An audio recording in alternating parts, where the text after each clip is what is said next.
Still there. Mesdames et messieurs, bonjour, bienvenue en ce mardi matin. Mardi, c'est ça? On est mardi? Pour non plus cette fois l'ouverture officielle des rencontres d'Arles. On les a ouvertes au moins 3 fois officiellement hier. Aujourd'hui, c'est bien parti et on entre dans le vif du sujet en accueillant ce matin Stephen Shore dans cette conversation qui sera animée par Natacha Wolinski. Vous savez que ces rencontres existent depuis longtemps sous différentes formes. On a voulu un peu plus encore les institutionnaliser cette année avec notre partenaire et ami de longue date, Olympus, et j'ai son président Didier Quillin à mes côtés. Un rendez-vous sous la forme d'un grand entretien le matin. Vous avez le programme qui est affiché absolument partout. Et puis une table ronde abordant les sujets dans leur transversalité l'après-midi. Vous retrouverez d'ailleurs Stephen Shore dans l'une de ces tables rondes dédiées à Walker Evans. Sans plus attendre, c'est Stephen Shore que vous attendez. Je passe la parole à Didier Quillin pour vous dire aussi quelques mots. Et je vous souhaite surtout une bonne semaine riche de rencontres. Merci. Voilà, bonjour à tous. C'est un vrai plaisir d'ouvrir cette semaine de rencontres ici. Il y a quelques années, nous avions commencé des conversations et des rencontres à l'hôtel Arlatan. Puis il y en avait ici à Fanton. L'année dernière, nous sommes venus mettre un pied à Fanton. Et je dirais que cette année, pour symboliser cette complicité que nous avons, en dehors du fait qu'avec Sam, on porte tous les deux une belle Lacoste, on a fait un programme ensemble, en grande proximité, en essayant d'augmenter encore la qualité que l'on avait des deux côtés et en rassemblant nos forces, nos énergies, avec le soutien de Natacha qui a piloté le programme de la semaine, le soutien aussi de Damien Sausset qui interviendra. Depuis ce matin jusqu'à samedi après-midi, on va vous offrir un programme de rencontres. Et samedi après-midi, on aura le plaisir de clôturer avec une rencontre avec des photographes et des étudiants de l'école qui symbolise aussi notre autre partenariat à Arles, c'est celui de l'école. Alors, on va passer maintenant la parole à Natacha et Stephen. Et donc, bonne écoute et bonne semaine de rencontres avec nous. Merci Sam, merci Didier.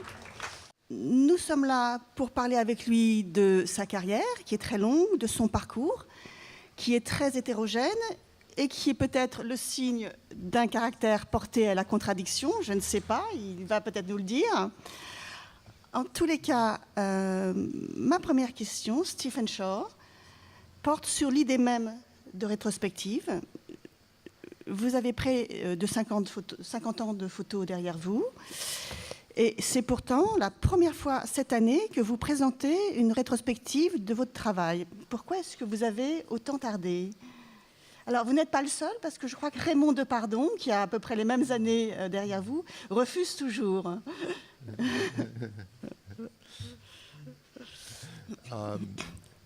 It was the first time someone asked me to. Et ça vous a questionné ou vous êtes tout de suite dit oui? I said yes right away.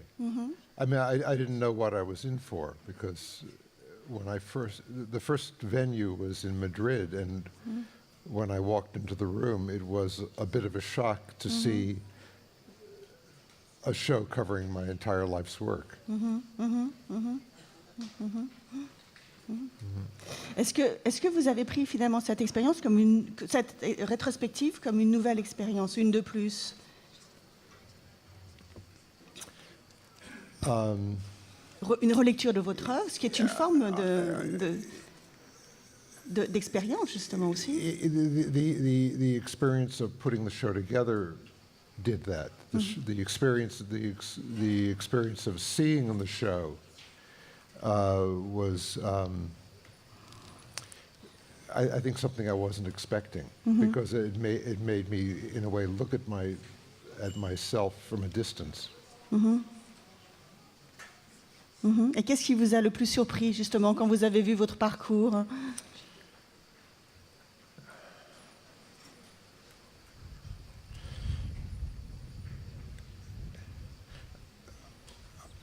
I don't think I was surprised. It was just stunning.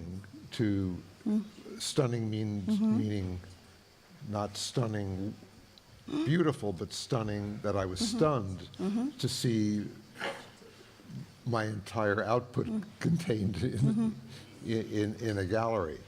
But the main thing I saw was something I expected to see, which was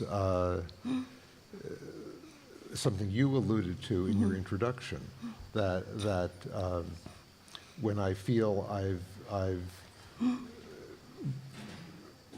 explored an area to its limit, I just move on, and I'm not interested in repeating myself. Oui, alors justement, hein, je viens de le dire, vous avez beaucoup changé de direction au cours de votre carrière. Il y a des périodes très différentes dans votre œuvre, et vous continuez à interroger le médium. Et alors, il y a d'autres photographes qui le font, Lee Friedlander, Lafay, Paul Graham, mais c'est loin d'être le cas de tous les photographes. Et à quoi tient ce besoin de renouvellement? Je peux vous donner des pistes. Alors, déjà, vous en avez donné une piste, peur de l'ennui, la peur de l'ennui en se répétant. Ça, c'est une première piste. It's not a fear of getting bored. It's a lack of interest in repeating myself. That I had an experience in the mid-1970s. I had dinner with Ansel Adams, and during dinner, I saw him drink 6 glasses this size of straight vodka. And at one point he said, in a very detached way, just like a photographer observing something, he said, I had a creative hot streak in the 1940s, and since then I've been repeating myself. And I realized then that this was not the position I ever wanted to be in. And around 1980, when I saw that the questions that had been driving my series Uncommon Places had stopped arising, that the questions that I had in my mind really were answered, I stopped and went on to something else. But also I realized at that time, looking back on a much shorter career then, that this was simply a pattern, that I had done the conceptual Warhol work and then the conceptual work, and then that led me to American Surfaces, and then I switched again. And so I realized all around this time that this was a pattern I'd already developed. Mais non seulement vous vous renouvelez, mais on a le sentiment que vous prenez toujours un peu le contre-pied de ce que vous venez de faire. C'est-à-dire qu'il y a comme il y a un sens de la contradiction presque dans votre façon, ou de la provocation peut-être, dans votre façon de passer à un autre travail. Est-ce que la provocation, l'idée de surprendre quand même les gens, de vous surprendre mais de surprendre les autres, a une place dans votre parcours?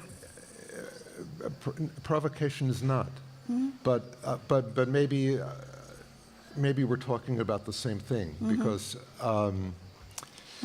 I see it as questioning convention, and it means questioning convention in society, but it's also questioning my own conventions when I recognize that I have fallen into a pattern, or I've accepted something and then realized that I don't even know why I've accepted this mode. I question it. And so it's not all, each change is not always revolutionary. For example, the change from American surfaces to uncommon places, the content stayed very similar, but the visual mode changed. But when I go from uncommon places to the landscapes, it changes. Là, c'est radical. It changes dramatically. And then in 1991, which was 20 years after I started using color, I started using color with work that, well, the postcards that are in the show here.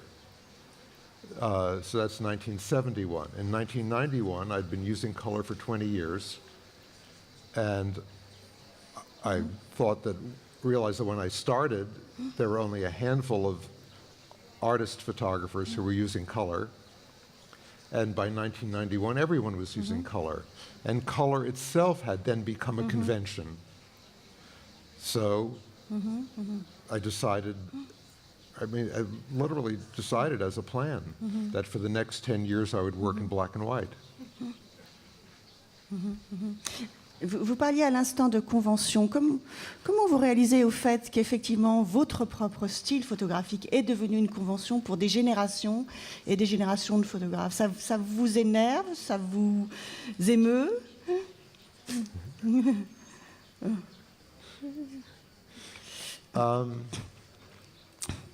Tout le monde fait du Stephen Shore.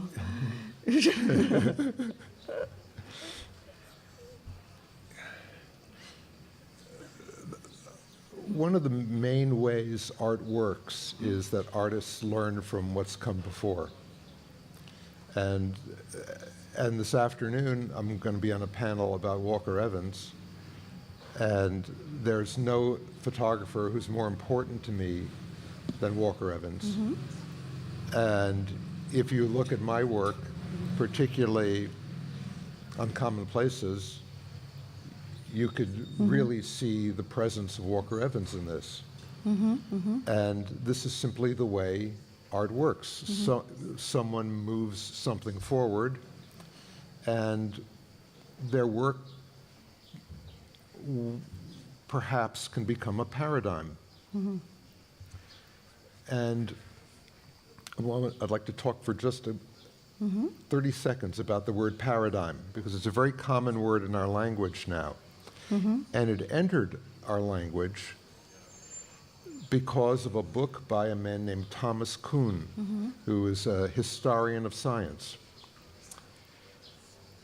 And he said a paradigm has to have two qualities. It has to be sufficiently unprecedented, and it has to be sufficiently open-ended.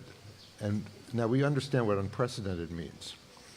But open-ended, he means that it has to be a basis for further exploration, that other people can take it and explore.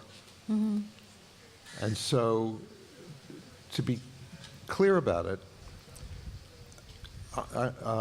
Vic Muniz is a friend of mine, and I have tremendous admiration for what he does.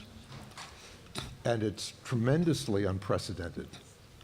But if I were to drip chocolate and do my own photographs of it, everyone would say it's a Muniz. It's not a paradigm. It doesn't allow further exploration. But what Walker Evans did was open-ended. And so a generation of other photographers, me included, followed in his footsteps. And so I guess what I'm saying is, what you're describing is just a normal process that someone takes something, makes something new, it can become a paradigm, and other people take it and do their own thing with it. J'entends bien, mais en même temps... I'm sorry, a very long answer to a No. simple question. Mais pas du tout, mais j'entends bien que toutes les œuvres sont le palimpseste d'une certaine façon d'autres œuvres, mais est-ce qu'il n'y a pas un moment, il faut tuer les pères? Est-ce que vous avez à un moment eu le sentiment que vous deviez tuer certains pères?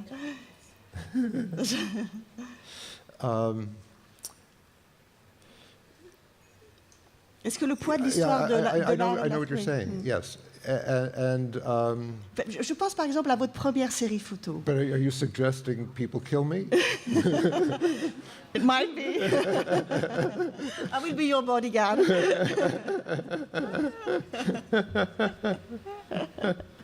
Mais oui, je pense par exemple à votre toute première série. Vous avez 15, 16 ans, je ne sais pas, 14 ans, quand vous faites cette série qui ressemble terriblement aux photos de Robert Frank. Ça, à cet âge, vous en aviez conscience de faire du Robert Frank? Et vous le faites très très bien. Vous aviez quel âge?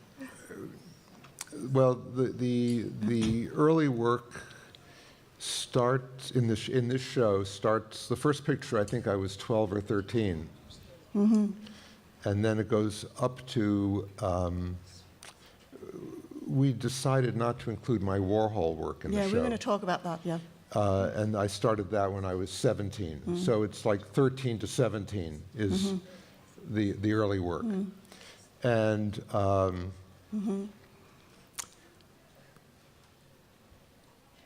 I was obviously young, and I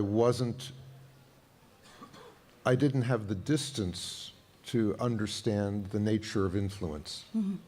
And so I was influenced by Robert Frank. I was influenced by Lee Friedlander. I was influenced by a photographer whose name has been lost with time, named Thomas Zimmerman. And another photographer his work also has just disappeared with time, named Don Donaghy.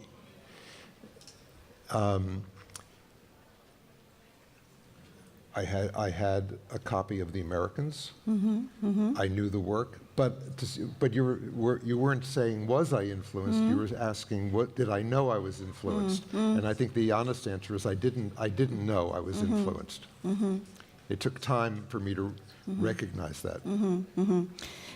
Alors, à propos justement de cette série, je crois que quand on entre dans l'exposition et qu'on voit vos premières images, justement, et qu'on voit votre virtuosité, et qu'on voit votre virtuosité tout au long de votre carrière, dans des champs très différents, on se demande si, toute votre vie, vous n'avez pas dû lutter contre cette virtuosité. Est-ce que la virtuosité, ce n'est pas le plus grand danger de l'artiste ? Un peintre comme Fautrier, à qui une fois on avait dit qu'il était virtuose, s'est énervé en disant que c'était la pire insulte. What do you mean then? What do you mean by virtuoso? That I could do many things well? Oui, les faire mieux que bien, les faire de façon extrêmement aboutie. Chacun de vos travaux est au maximum de puissance de sa réalisation. Et avec, je ne dirais pas un sens de la facilité, vous allez nous dire si c'est facile pour vous ou pas, mais on ne sent pas le labeur.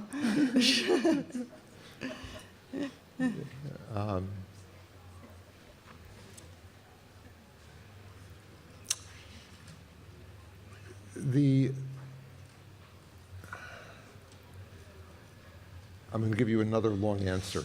Good. During the period I first started using an 8x10, the pictures took a lot of time to take because using an 8x10 on a tripod makes every decision extraordinarily conscious. So whether I place the camera here or I move it over 6 inches, I have to decide. And the really difficult decision is you have to decide what you want. I can move it anywhere I want. Moving it isn't the problem. Knowing what I want is the problem. And there was something else. It was expensive. In the 70s, it cost maybe $15 every time I took a picture. Today, it would be, I don't know, $45 or $50 every time I took a picture. And I knew that I couldn't only take safe pictures, that I wouldn't knowing very quickly what I want. And I think that's what led to what you're calling the ease. And now it feels very easy, yes.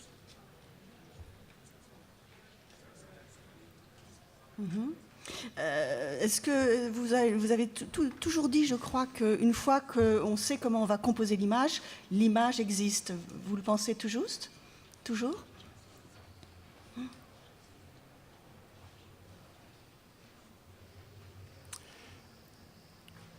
Could you draw it before? Est-ce que vous pourriez dessiner vos images même avant de les faire?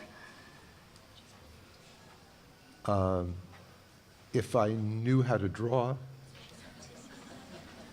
and if I could draw very quickly,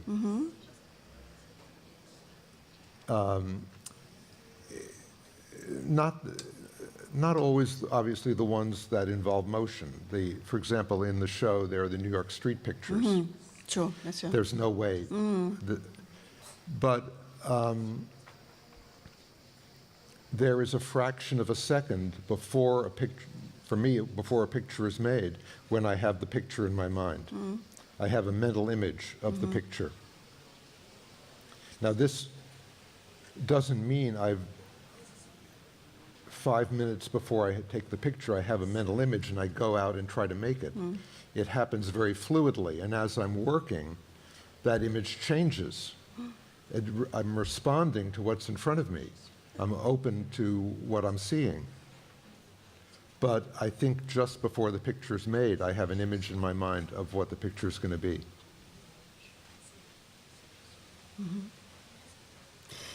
Stephen Shore, en regardant votre rétrospective, j'ai été frappée par finalement la scénographie assez classique que vous avez choisie. Et c'était d'ailleurs une scénographie aussi classique à Madrid. Or, on parle souvent de vous comme d'un innovateur parce qu'effectivement, vous avez fait de la couleur quand le noir et blanc était de rigueur ou du noir et blanc quand la couleur était fashionable. Mais je crois que vous avez aussi été un innovateur en matière de scénographie, d'exposition photo. Alors d'une part, je voudrais que vous nous parliez peut-être de vos premières expositions, comme celle de la Light Gallery en 72, où vous aviez une scénographie très particulière. Et ensuite, je voudrais que vous nous disiez pourquoi vous avez choisi aujourd'hui une scénographie aussi classique. Mais d'abord, la Light Gallery en 72. Yes.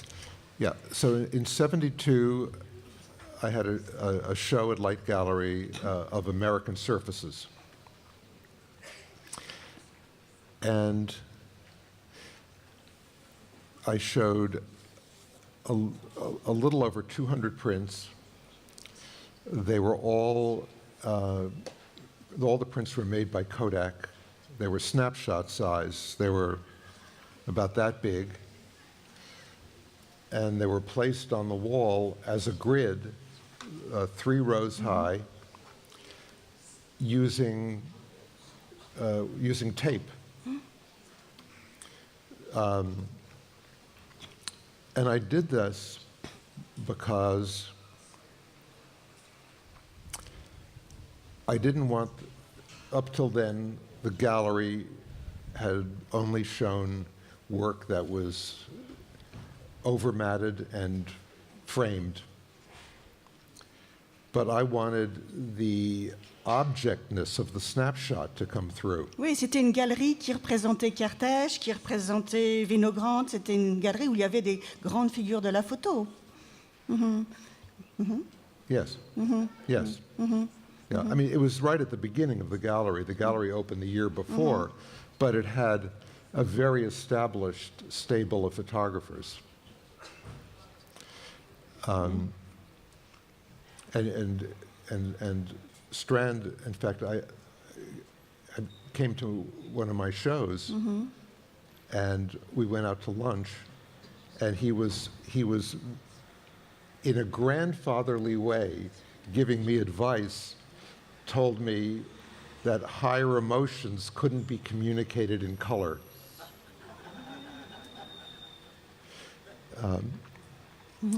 And so I know that for a certain sensibility, this work was a shock because it wasn't a fine print. Mais pas simplement le travail, la façon de montrer le travail aussi. Cette mosaïque d'images. Yes. Oh, yes. Yes. Mais à l'époque, vous l'aviez fait pourquoi? Pour lutter contre la forme tableau? Pour vous différencier de vos aînés? Parce qu'il y avait une rythmique de l'œuvre quasiment musicale que vous vouliez... Well, as I mentioned, I didn't frame it because I wanted people to see them as the snapshots, as objects. And framed, they just become very small pictures. But unframed, you can see them as snapshots, as a physical object. The grid was to break up a linearity. So there'd be a flow as you go through the room, but the relationships were going not just along a straight line, but horizontally, vertically, and diagonally. And so to have this more complex and ambiguous relationship is what the grid allowed. Mais là aussi, vous avez... But they're still shown as a grid. I've taken them... Why have they gotten more traditional? I'll give you two answers. One is the hanging of the show I've left completely to the curator, Marta Dao. I believe that when a curator steps in, that as an act of respect to them, that I step back, and I don't say anything unless they ask me a question. What do I think? I'll tell them what I think, but in a certain way, the show becomes their interpretation, and that's fine with me. But the decision to frame American Surfaces was mine. The last time I showed the complete series was at PS1, and it looked exactly as you see it here. And it's because the show at 303, even though it was revolutionary, I had questions about it. And one of the things I saw was that most of the people who came into the room didn't focus on the individual pictures. It became a kind of patterned wallpaper to them. And they would look around the room and leave. And you can't look at 225 pictures, or whatever the number was, that quickly. And it was only the gallery people. The show happened to be up for a long time. It was up for 3 months.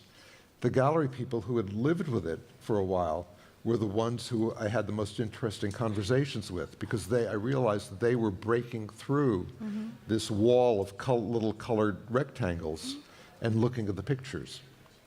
So I decided that by framing them, even though it's more traditional, it allows for both the relationships of the grid, the complex relationships, but at the same time gives each image a greater presence. Il y a à Arles cette année une autre expo à laquelle vous avez participé de façon historique, qui est l'expo autour des Venturi, et qui est présentée au Parc des Ateliers. Et c'est une exposition à laquelle vous avez participé en 1976, je crois, quand elle a été présentée au Smithsonian Institute. Vous êtes allé la voir, là? Alors, elle est évidemment présentée autrement, là aussi. Et là aussi, d'une certaine façon, elle est présentée de façon très classique, même si ce n'est pas tout à fait la même approche. Alors qu'à l'époque, c'est une expo qui a révolutionné, là encore, les modes d'exposition.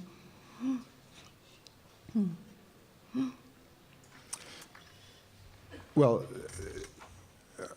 we should be clear, these are two very different exhibitions. Complètement. That the exhibition of the Smithsonian was an exhibition about American architecture by Venturi, and this exhibition is an exhibition about Venturi using the work from his archive, and about and when we say Venturi, it's a shorthand in a way, that it indicates one person, Bob Venturi, but really, when I hear Venturi, I hear Bob Venturi, I hear Denise Scott Brown, and a partner of theirs named Steve Eisenhower, because all three were, I would say, equally important in their project. Sure.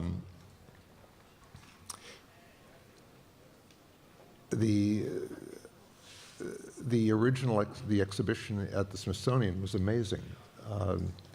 It had a gallery of signs, of actual signs. It had 3 rooms, life-size rooms, that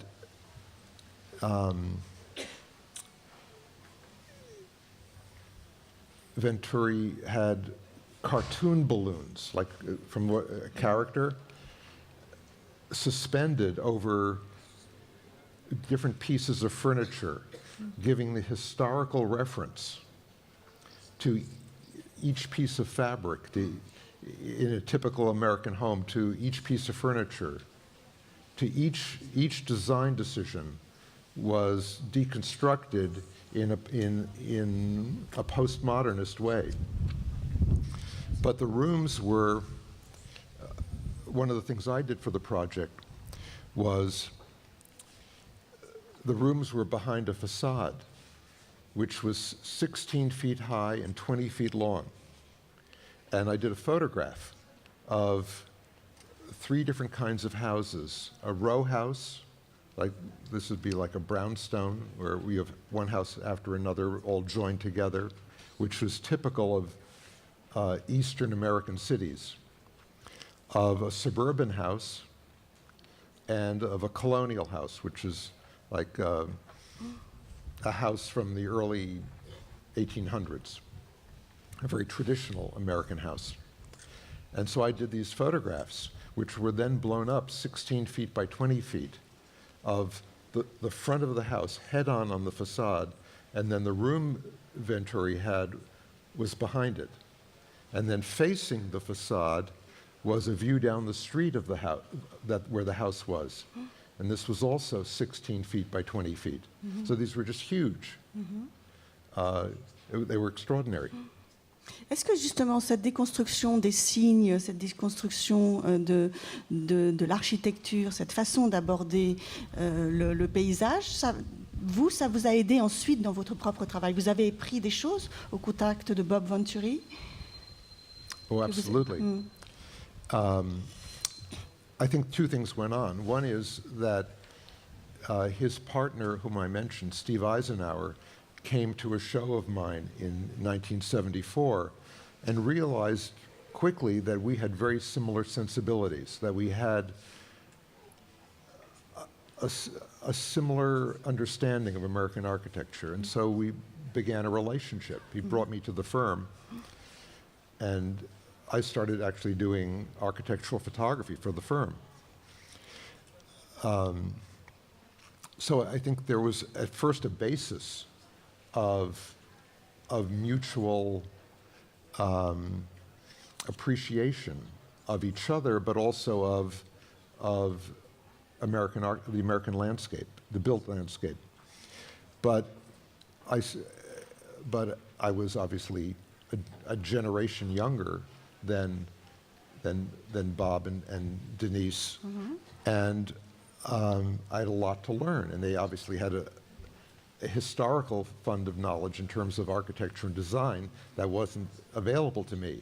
And so, yes, I learned a lot. And so, je parle même dans votre pratique photographique, cette déconstruction, est-ce que ensuite vous l'avez appliquée, vous, dans votre propre pratique? I had already started. Quand vous avez fait les photos d'archéologie plus tard, well, I'll tell you how. I'll give an example.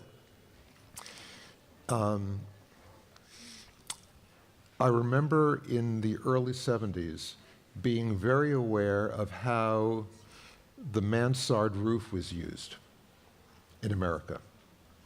And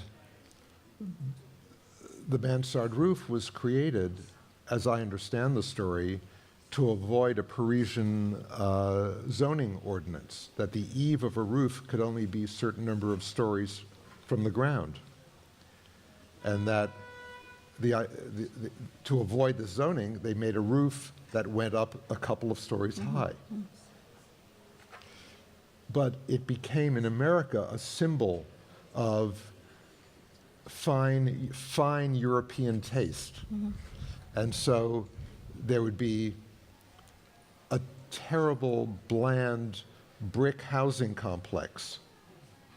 And then they would put something that looked like a mansard roof that was maybe 5 feet high along the top to make it look continental. And so I think this is exactly what the kind of thing Bob and Denise were thinking about.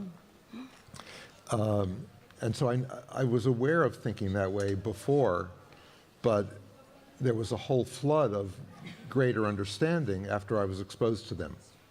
And yes, it clearly fed my understanding of the built American landscape.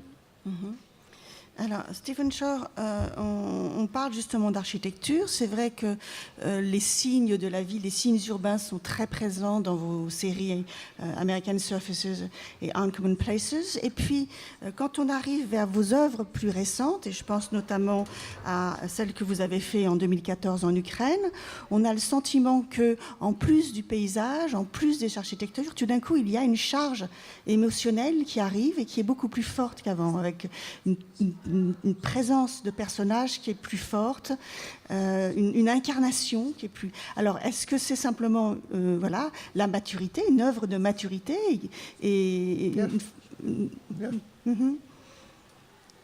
C'est-à-dire que vous avez mis longtemps à arriver à vous approcher des gens, tout simplement?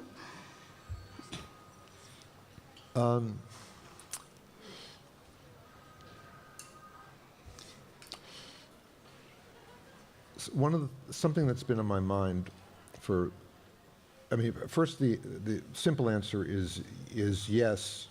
It's, I just, as you were talking, before you asked if it was maturity, I was going to say, well, look, I've just gotten older. But I'm aware that I avoided emotionally charged subjects in my pictures.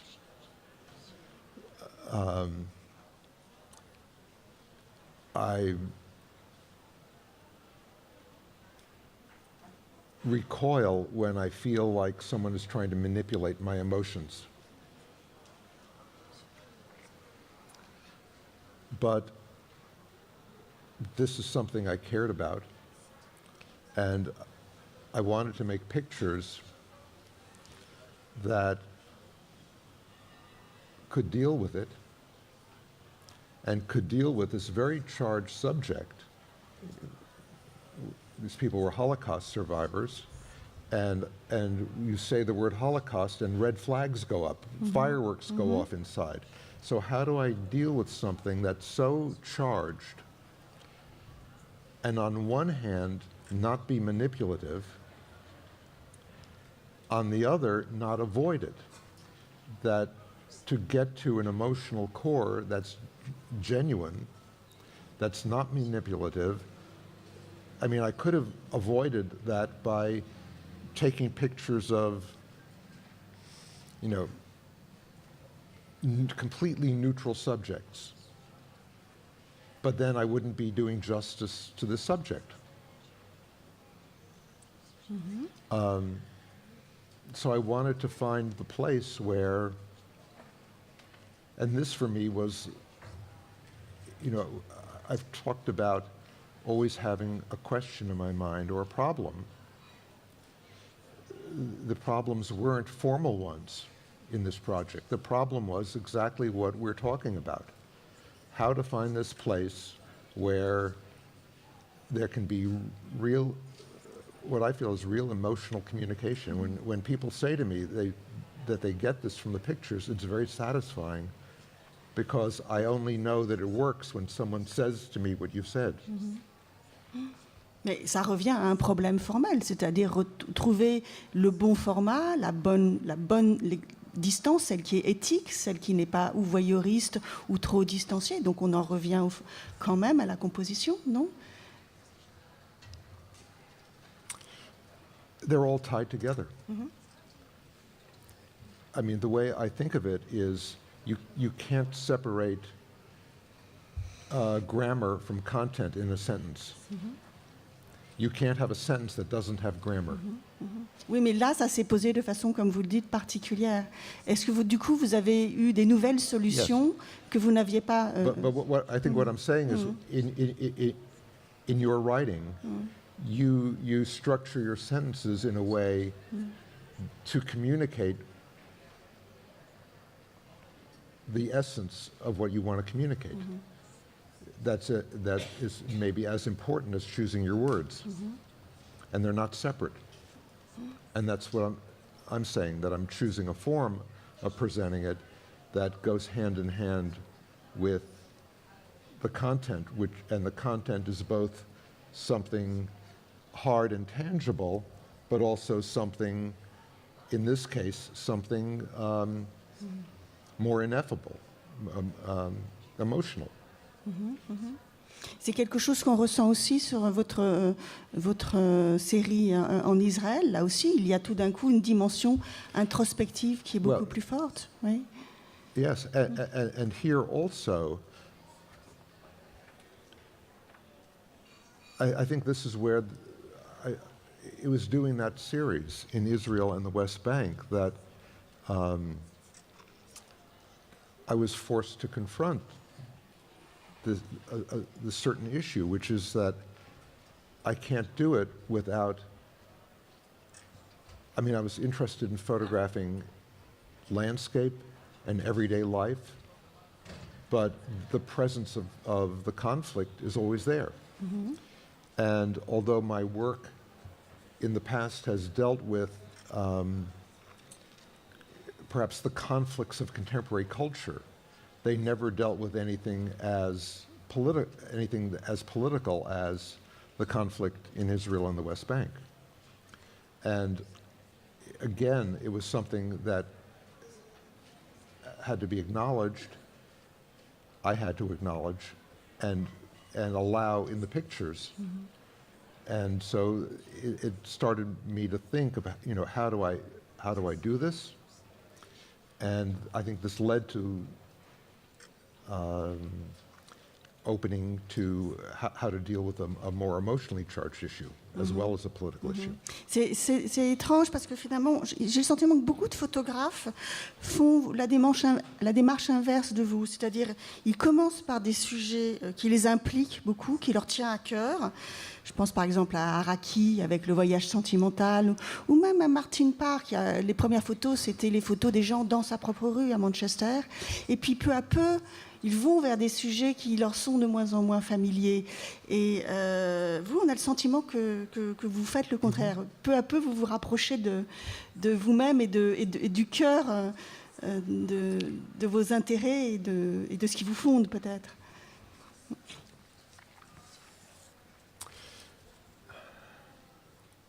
I hadn't thought of it that way, but I think you're right. I mean, I'm physically in the work you're describing. I'm physically moving further away from my home. But yes. Donc c'était une fausse idée de penser que en faisant le portrait de l'Amérique, vous faisiez votre propre portrait.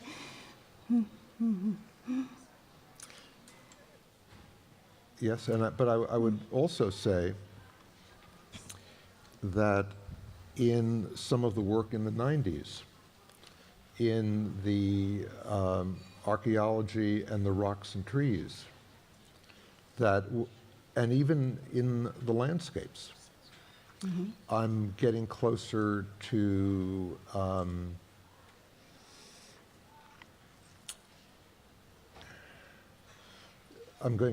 something emotional and psychological that's important to me.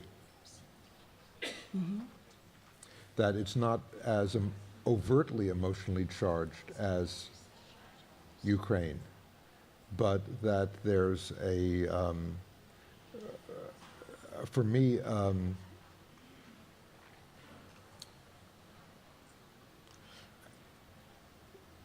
when you said, I'm going to backtrack a little. When you said before, at the beginning of this question, well, is it maturity?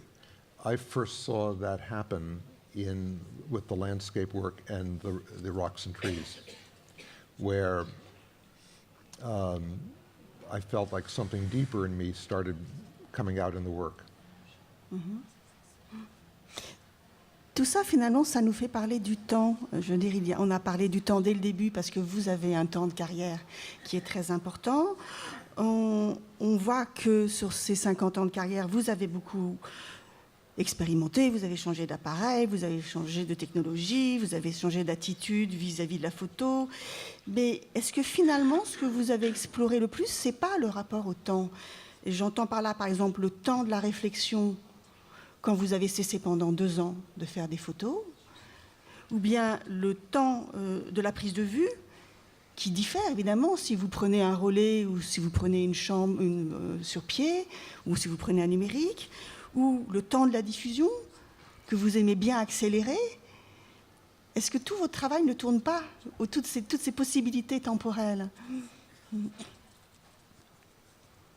I'll have to give that some thought. I've never thought about it that way. But as you were talking, what I did think about was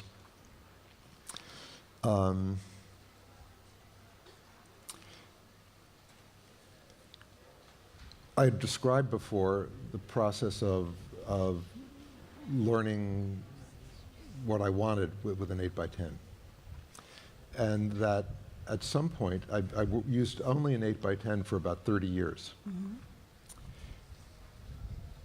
And by the end, I would see so many pictures around me that I wanted to make that I just didn't have the time to make. With an 8x10, the most I've ever done in a day is maybe 20 or 24 completely different pictures.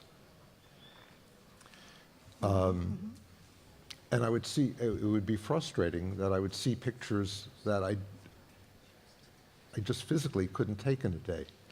And I think this led me to start using digital.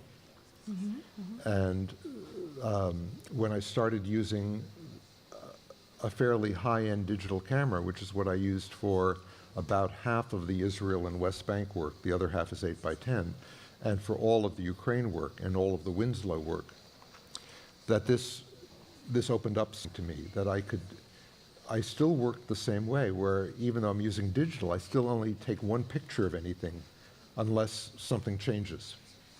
I mean, I'm photographing people on a street, I'll take more than one. But if I'm photographing a building, if I'm photographing this water bottle, I'll take one picture and then move on. Even with digital? Yes.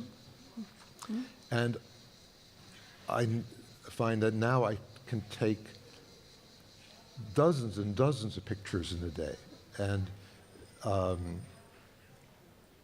don't know if this relates to your question of time, but this is my experience of it, that the time has opened up and that Oui, mais à mesure que le temps s'ouvre, finalement, dès le départ, vous êtes donné des contraintes de temps. Quand vous faites dans les années 68-69 la série conceptuelle de votre ami que vous photographiez en 24 heures, vous montrez d'emblée le rapport intrinsèque de la photo au temps. Dès le départ, vous donnez le tempo. Yes, and actually, as you're saying this, I realize that I'm still doing it.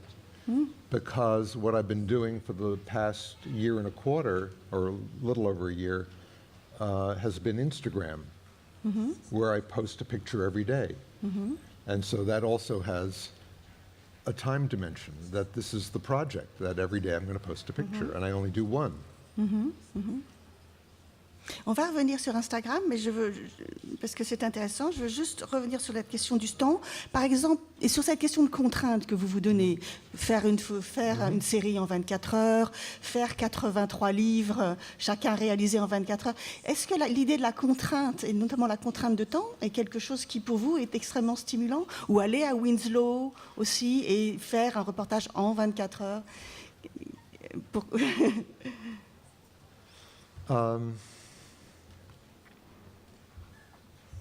I think it's because it creates a playing field. I mean, if you can imagine a game of tennis without a foul line, you wouldn't have a game. And so I'm just creating the boundaries. And so, you know, one thing that we wound up eliminating from the show because there just wasn't the right place to put it, but was in Madrid, were my print-on-demand books. And these were each done in a day. And why? Pourquoi, alors? Because this became a discipline for me. That this became, as I said, like a playing field. It became the boundaries in which I could play. Mais d'ailleurs, vous êtes très mince, vous êtes presque un sportif de la photographie.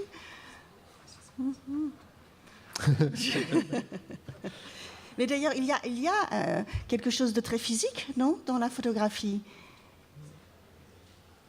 dans la pratique photographique. Je vous ai jamais vu à l'œuvre. Vous êtes très mobile. Comment vous vous placez physiquement dans la scène? Non. Vous êtes statique? No, I mean I'm static, but when you said physical, what I thought of was not. So I first thought of something opposite to me, which was Gary Winogrand, who was very physical. He had a very kind of large physical presence and was forceful when he was working. For me, physical is being aware of myself physically in space as I'm working. And so that for me, part of the perception, it's not a perception just of the world, it's a perception of me experiencing the world. And not me as a disembodied object, but me as something physical. Mais le fait que vous standing on the earth, sitting in this chair, seeing something. Mais il y a toujours une importance du physique du photographe dans ces images, je pense. Par exemple, vous êtes assez grand et on retrouve beaucoup de photos en plongée de vous, quand vous plongez sur les plats, de la nourriture. Il y a souvent un regard, finalement, qui est du haut vers le bas. Et qui est peut-être dû à votre taille, je ne sais pas. Eggleston, il regarde tout le temps le plafond. Well, when you look at your food, don't you look down at it?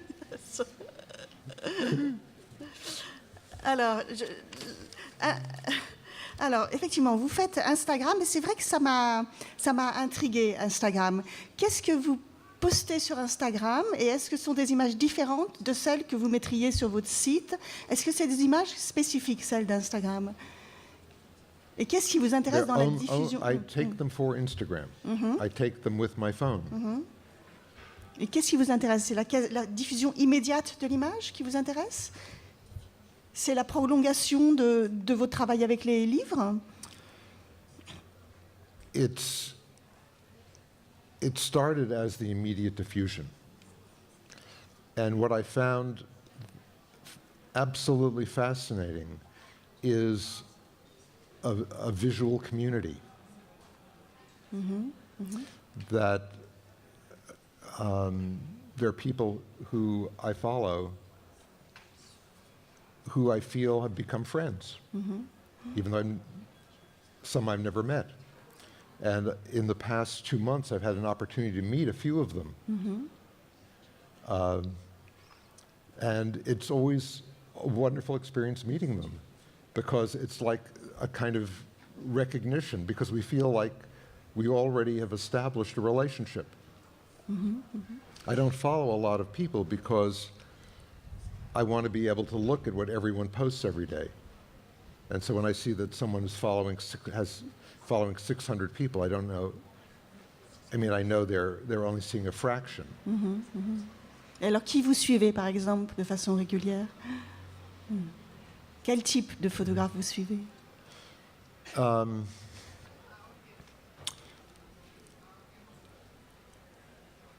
Three groups. One are friends and family who are using Instagram like probably tens of millions of people are using it. I want to see what my son posts. I follow some curated sites where people are posting other people's work, or they're historical, or architectural photographs, but I think of them as curated sites. And then I follow people who have public sites who are using it as an art form, who, like me, are interested in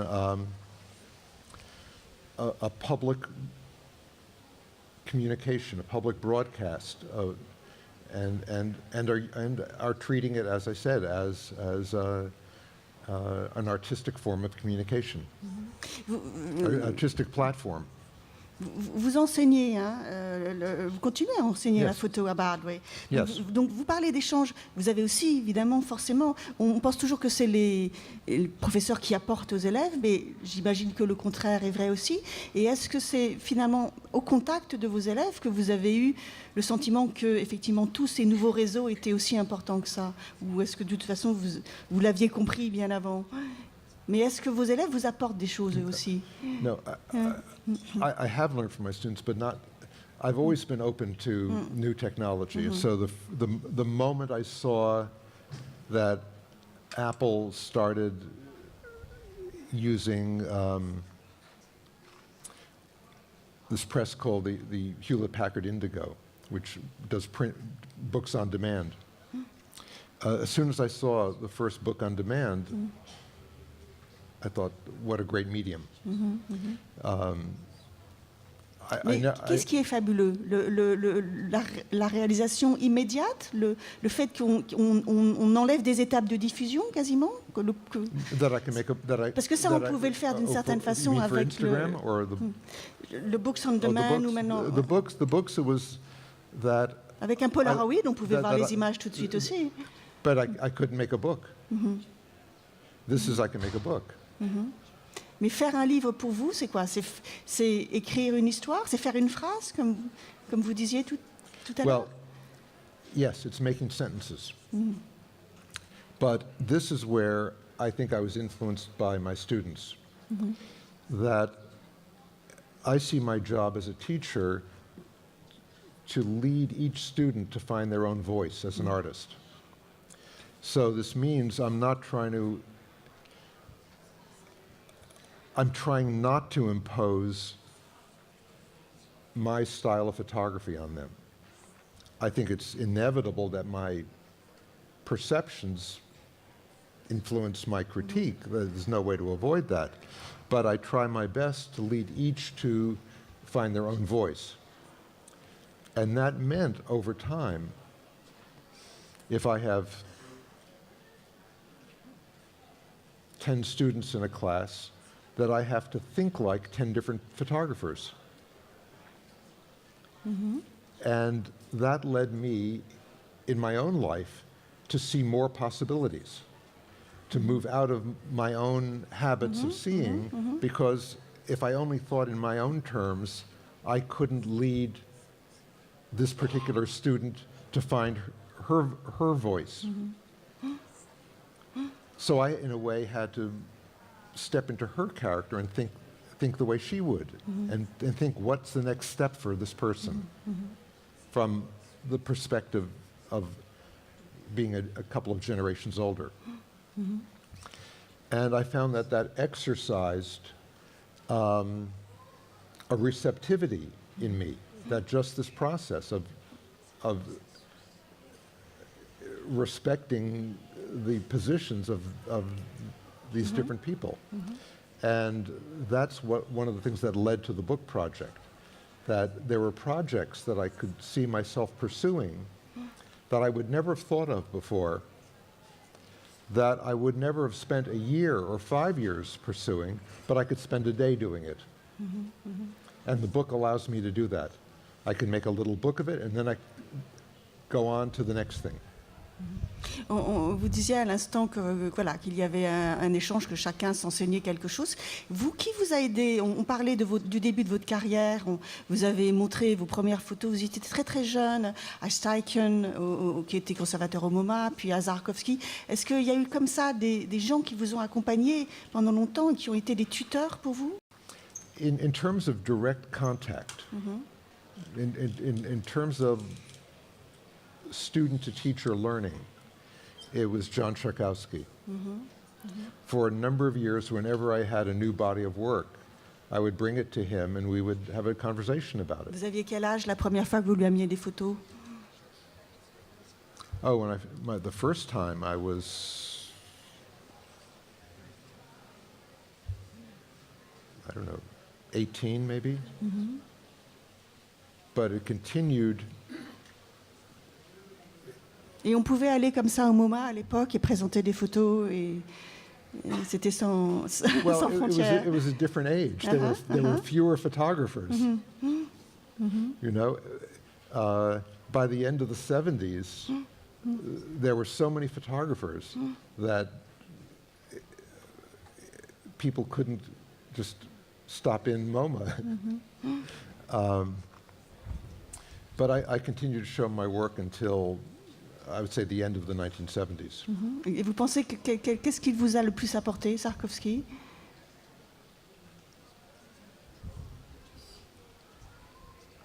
Sa confiance, peut-être, simplement? No, the conversations were often very specific, and he had. I understood that he had limitations in his own aesthetic taste, but he had tremendous insight, and there's no way to sum up all these dozens of conversations that I had with him. There have been a lot of other people I've been influenced by. I mean, I've mentioned, absolutely, more than anyone.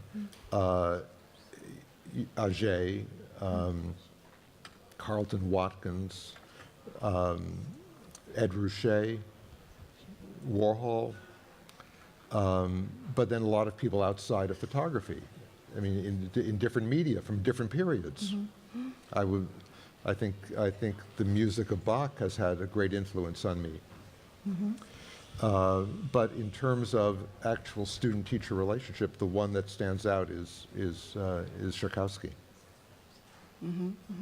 Voilà, écoutez, merci de cette conversation. Je vais vous poser une dernière question. Avec quelles images vivez-vous autour de vous? Qu'est-ce qu'il y a comme image de photographie, ou je ne sais pas, ou de cinéma, ou de peinture? Avec quelle image vous êtes environné? What I've been paying a lot of attention to in the past year or so has been what is called long-form television. Alors, je ne sais pas ce que c'est, il faut que vous m'expliquiez.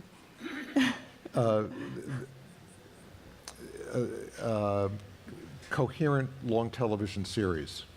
Ah, like d'accord. My favorite is The Wire. But The Wire, Deadwood, Okay. Friday Night Lights, the Danish-Swedish production of The Bridge. I've been spending a lot of time, and I watched a number of them over and over again. I've seen The Wire complete 3 times. Et moi, je pensais aux images aux murs, celles qui sont sur les murs de votre maison ou de votre bureau, ou je ne sais pas, ou de votre chambre. I have the one piece that's my favorite is I have a painting by I think he was 17th century Zen master named Hakuin. Hakuin. Yeah. Et vous pouvez nous la décrire? It's